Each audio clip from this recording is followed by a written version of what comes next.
warahmatullahi wabarakatuh. Selamat siang para viewer Palenggan Hukum Nusantara Official.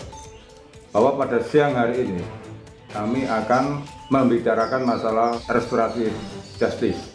Aturan-aturan restoratif justice telah dikeluarkan oleh satu dari kepolisian sendiri, kemudian kedua dari Kejaksaan Agung. Bagaimana penerapan restoratif justice di lingkungan peradilan umum? Baiklah, saya akan bicara masalah yang di peradilan umum, bahwa prinsip daripada keadilan restoratif justice adalah salah satu prinsip penegakan hukum dalam penyelesaian perkara yang dapat dijadikan instrumen pemulihan dan sudah dilaksanakan oleh Mahkamah Agung dalam bentuk pemberlakuan kebijakan atau peraturan Mahkamah Agung dan surat edaran Mahkamah Agung. Namun pelaksanaannya dalam sistem peradilan pidana di Indonesia masih belum optimal. Adapun restoratif justice itu adalah mengembalikan dalam keadaan semula. Artinya apa? Mengembalikan dalam keadaan semula. Bahwa ada perkara, saya ambil contoh, katakanlah perkara perkelahian,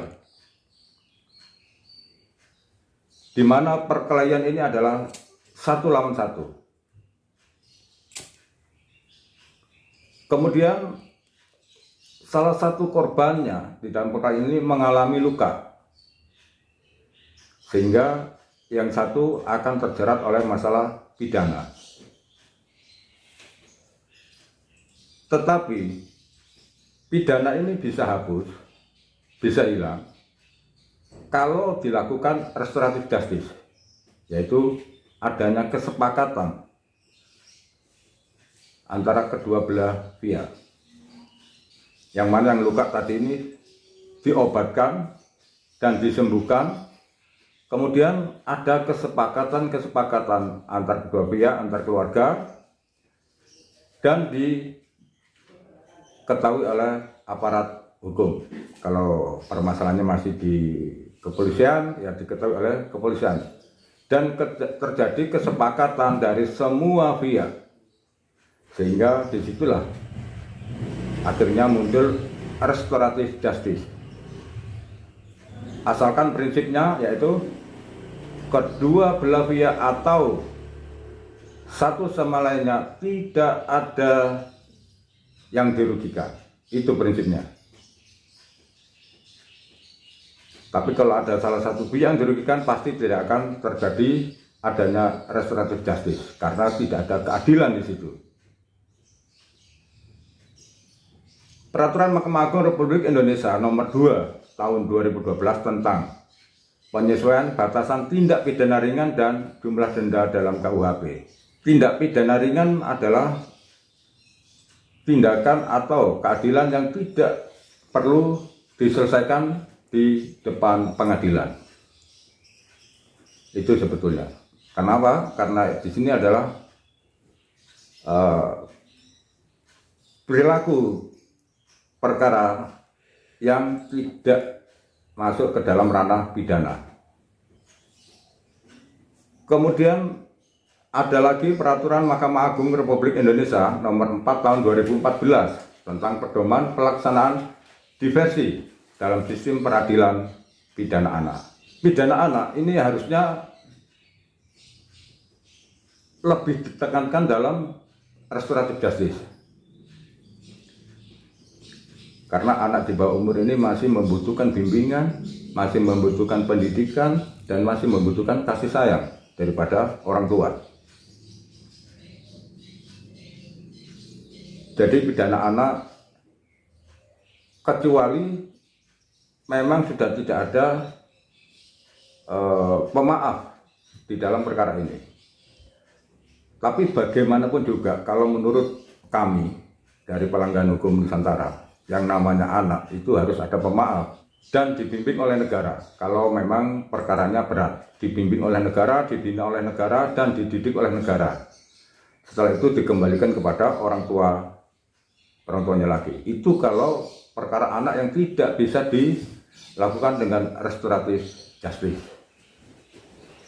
Kemudian surat edaran Mahkamah Agung nomor 4 tahun 2010 tentang penempatan penyalahgunaan korban penyalahguna dan pecandu narkotika ke dalam lembaga rehabilitasi medis dan rehabilitasi sosial. Untuk perkara ini, kalau saya bilang perkara yang unik, yang mana di sini tidak ada yang namanya restoratif justice, tetapi harusnya negara bisa merehabilitasi untuk warga atau untuk masyarakat yang menjadi korban penyalahguna narkotika.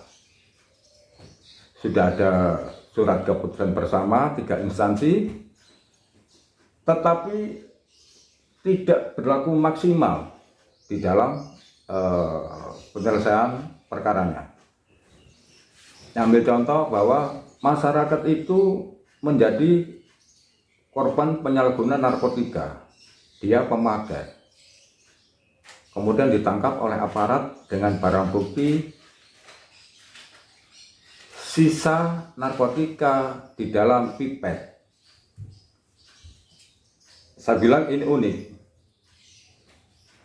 Dengan kata-kata sisa narkotika di dalam pipet, itu sudah dianggap bahwa itu adalah jenis narkotika, pipet itu. Sisa narkotika di dalam pipet, sisanya itu apa bisa kita lab? Kalau saya bilang, saya yakin tidak bisa. Tetapi di sini sudah ada kolaborasi antar 3 instansi tadi, sehingga korban penyalahguna narkotika atau pecandu atau pemakai narkotika, saya bilang pemakai, harusnya pemakai itu diterapkan dengan pasal 127.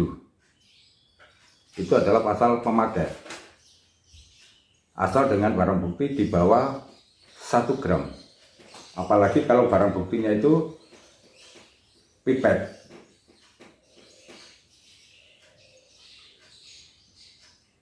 Bagaimana aturan-aturan untuk bisa direhab?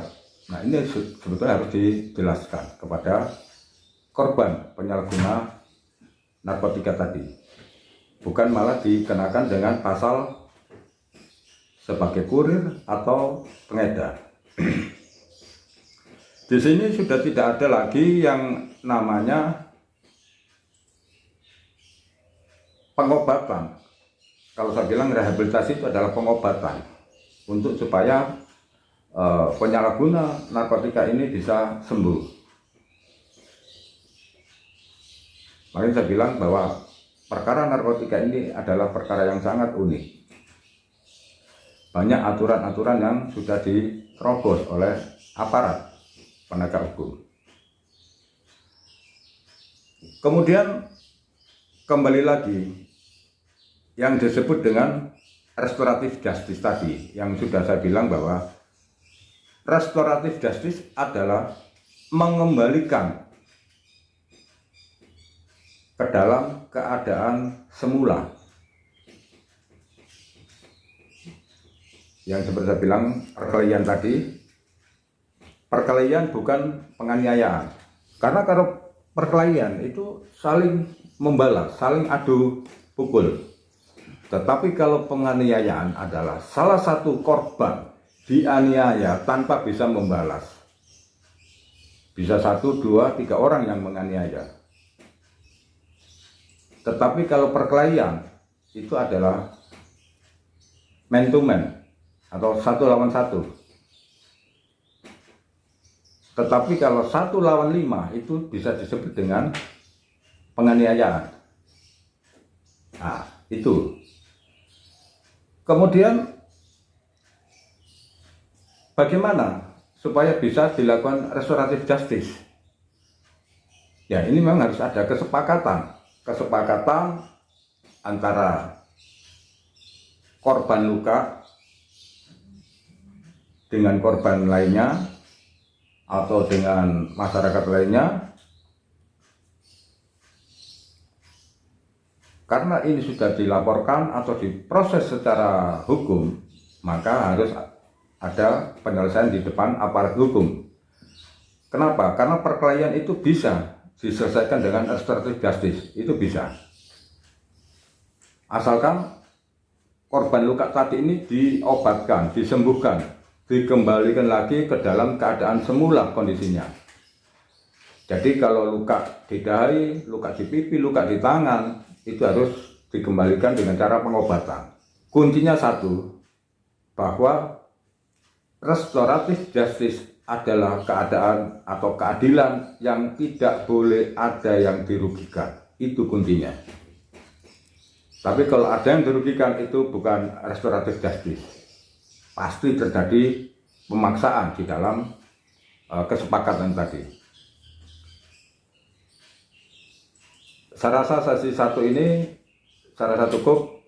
Yang di peradilan umum nanti akan saya jelaskan lebih lanjut lagi masalah restoratif justice yang dari surat edaran kepolisian dan restoratif justice yang dari Kejaksaan Agung. Saya kira cukup. Wassalamualaikum warahmatullahi wabarakatuh. Saya Tri Purwanto, sarjana hukum dari Palanggan Hukum Nusantara, Sidoarjo.